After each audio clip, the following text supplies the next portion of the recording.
Ambassador Shapiro, thank you both very much. John.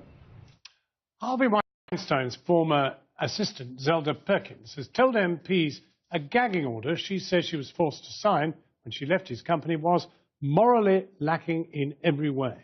Parliament's Women and Equalities Committee is investigating the use of non-disclosure agreements, or NDAs, which critics say often create a damaging culture of secrecy.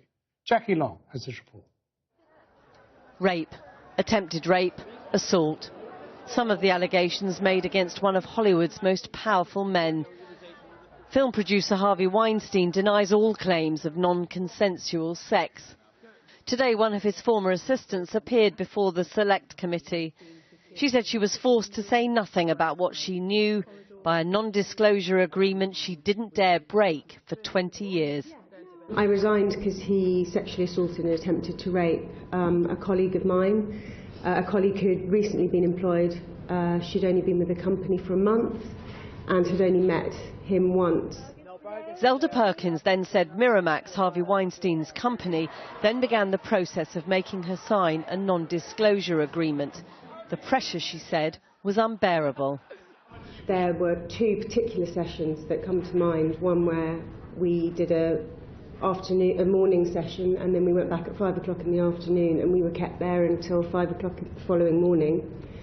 So you stayed all night? Yeah, it was a 12-hour session. It was a sort of siege mentality. You become completely, you lose track of time and place, and you're in a battle. There was little doubt who had the upper hand. Weinstein's lawyers offered Zelda Perkins £125,000 if she agreed to sign the confidentiality agreement, or NDA, an agreement so tightly controlled she wasn't even given her own copy. Nor were MPs today. A lawyer from the firm which drew up the NDA was today under a fair bit of pressure himself. Do you think that provisions on limiting disclosure could, in theory, be seen as perverting the course of justice? I can see how people might see them as limiting, as potentially... Yes or no, it's easier. So yes, I can see why people might view it that way. And would you ever draw up an agreement that would potentially be seen as perverting the course of justice? No, I would never do that. Across the legal profession, many say non-disclosure agreements can be a valid tool to protect individuals.